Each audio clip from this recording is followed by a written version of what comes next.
Until now, the Ujina plant in Hiroshima was the stomping ground of the CX-5. Following the addition of the CX-3 crossover to its assembly lines, the Hofu complex joins in on the action, supporting Mazda in its aim to achieve a global sales volume of 1.65 million vehicles for the fiscal year 2018. Of the total, approximately 800,000 vehicles are expected to be crossovers and SUVs. "We will do our utmost to further respond to customer requests," said Managing Executive Officer Masatoshi Maruyama, adding that Hofu is essential to respond more quickly to demand for crossover vehicles. Since it went on sale in Japan this February to the present moment, the second-generation CX-5 moved more than 16,639 units in its domestic market. That's almost 7 times better than Mazda's expectations, so that's that. As opposed to the US spec CX-5 for the 2017 model year, the Japanese take on the compact crossover SUV is also available with a turbo diesel mill. Fret not, Mazda fans in the US, because the 2.2-liter Skyactiv D is on its way to North America. By year's end, the turbo diesel engine will be added to the lineup, which now consists of the 2.5-liter Skyactiv G we know from the first-generation CX-5. But in comparison to the old one, the all-new CX-5 is not available with a good old slick-shifting 6-speed manual transmission. Pricing in the United States starts from $24,045 for the Sport FWD, and goes up to $30,695 for the Grand Touring AWD.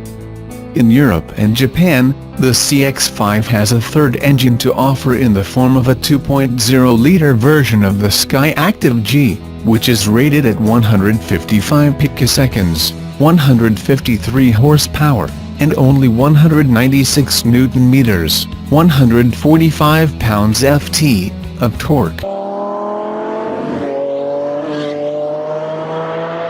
The American manufacturer has decided to provide us with a hardcore version of the Camaro ZL11LE, but the model, for better or worse, is only putting up a racing suit, not a street hoodie.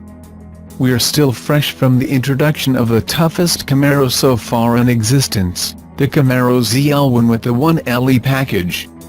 And now the Bodhi brand has managed to make us dream even more and also race to the closet to see if the racing suit and helmet still fit.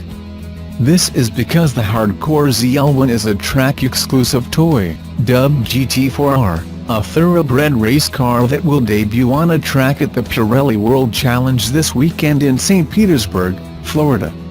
It belongs to the GTS class, but it's also ready to see action in the Grand Sport class of the Continental Tire Sports Car Challenge beginning with May at the Circuit of the Americas. The changes included a newly developed aerodynamic package, including a way larger rear wing than on the street version. Motivation is provided by the race-tweaked version of the naturally aspirated 6.2-liter V8 engine from the Camaro SS, in tune with N-Track 6-speed sequential transmission. There's also N-Track Racing limited slip differential, better Brembo brakes, and a set of Öhlins coilovers. For the 2017 Geneva Auto Show, Chevrolet has trotted out a big, green, track-ready Camaro that isn't called a 1LE. It's called the Camaro Track Concept. It also has a different graphics package consisting of unique black stripes on the hood and roof. They're paired with a custom satin green paint job. These are just cosmetic differences, though. Mechanically, this Camaro Track is basically a US spec Camaro SS1LE, which we've confirmed with Chevrolet is currently a vehicle exclusive to the US. It has the FE4 suspension package from that car, as well as the ZL1, which includes magnetic shocks, and revised springs and sway bars. It also gets the SS1LE's electronically controlled limited slip differential, Brembo's 6-piston front brakes, and extra coolers for the engine, transmission, and differential. Even the tires are the same. At all four corners are Goodyear Eagle F1 supercar tires in the same widths as the 1LE. The only major difference is that this track concept has an 8-speed automatic transmission. In the States, all three levels of 1LE are exclusively manual. Inside, it features suede on the steering wheel and center console, comes with Recaro seats, and the pedals are aluminum. Outside it has a front splitter, side skirts, rear diffuser, and rear spoiler that also appear to be cribbed from the 1LE. Chevy also added black bow ties and smoke taillights that are available as Camaro accessories. According to Chevrolet, a number of the accessories on this car are US exclusive, but some of them will be available in Europe in the near future. The modern auto industry is a never-ending deluge of boring crossovers and family-hauling SUVs. As such, I've come to appreciate the cars that wear their insanity on their sleeves. The Civic Type R does that. It's a mess of vents and scoops and strakes and wings and bumps and edges. It has 3 center-mounted exhausts, for crying out loud. No, it's not as tasteful and under the radar as its predecessors were. You didn't have a clue what those Type RS were unless you knew where to look. But you know what? Car design has gotten more boring over the years.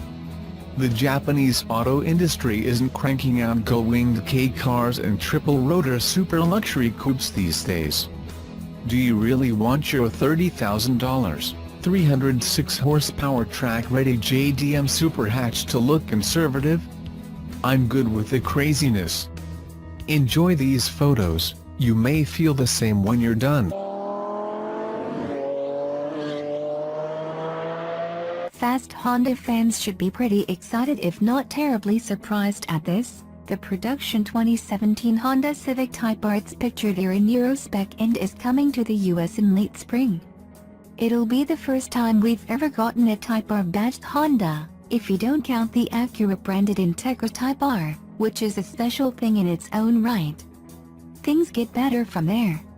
Under that NACA duct on the hood is a 2.0-liter DOHC, direct injected, turbocharged, IVTEC inline-4 that makes 306 horsepower and 295 pound-feet of torque. Random thought, if this car was released in the 1980s, every one of those engine features would be emblazoned in decal form on the rockers. The script would have to be tiny.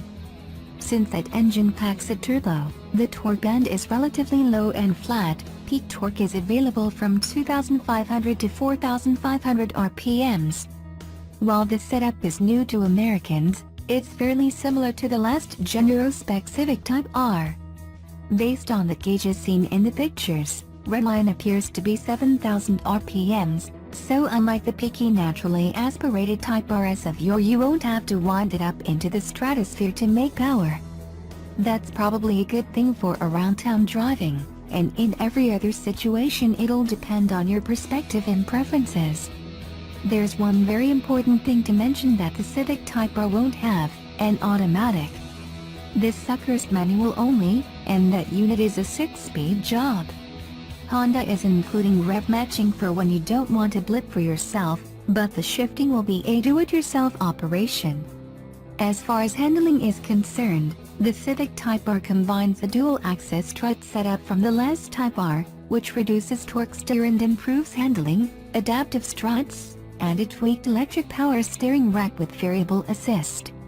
It wears 20-inch wheels shod with 20-inch Continental Conti Sport Contact 6 tires, and stops using Brembo 4-pot front rotors, 13.8-inch cross-drilled front rotors, and 12-inch rear rotors.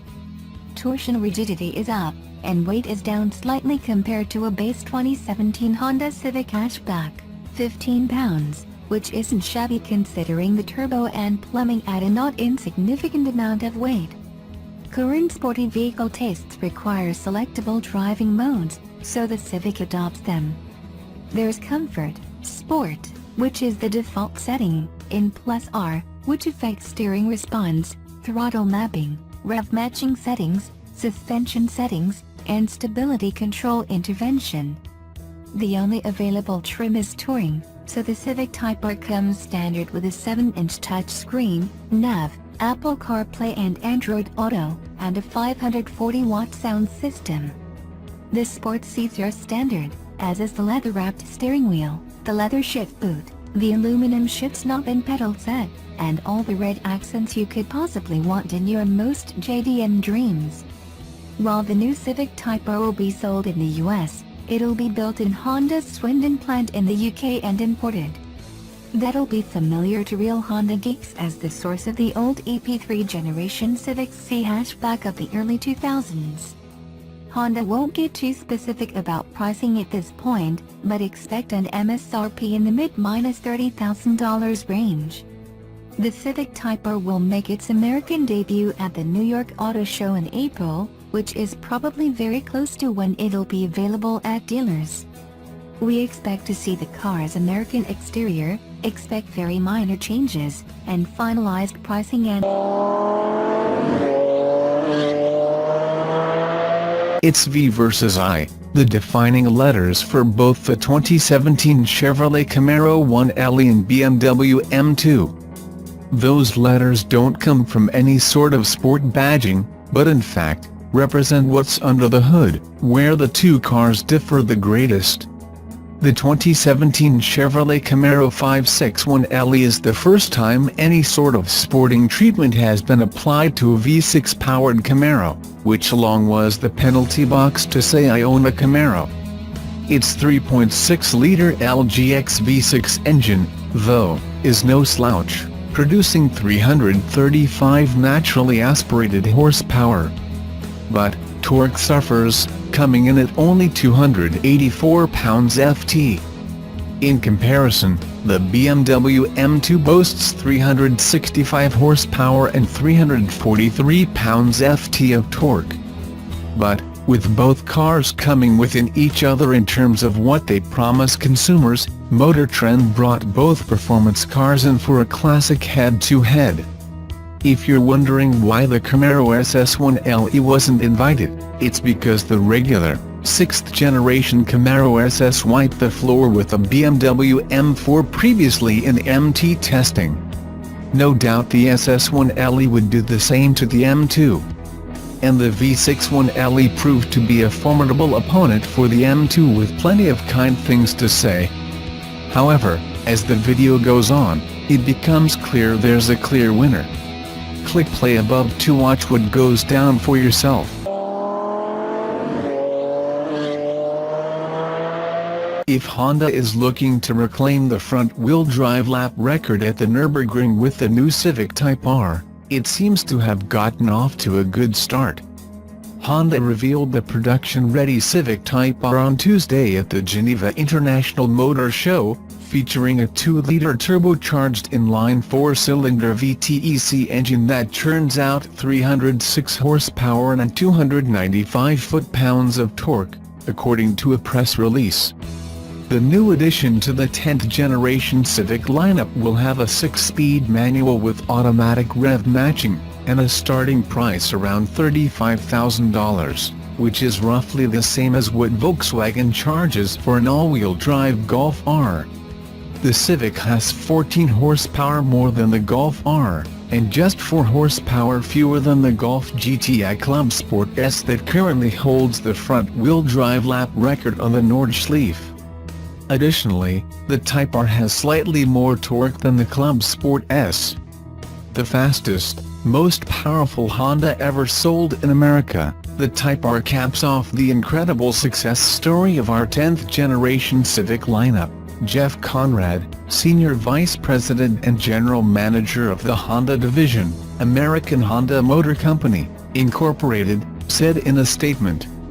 The Type R's chassis has been completely reworked, significantly increasing front and rear rigidity. Honda also fitted the Type R with 3-chamber dampers that can adapt to 3 driving modes: Comfort, Sport, which is the default, and Plus R. To further improve handling, Honda utilized lightweight aluminum to make the upcoming Type R 35 pounds lighter than the model it replaces. Considering View beat the outgoing Civic Type R's lap record by 3 seconds using the extremely lightweight Club Sport S, it even doesn't have a rear seat, the improved 2017 version stands a chance at reclaiming the throne. We just hope Honda decides to make it available in the brushed aluminum finish we saw on the pre-production prototype.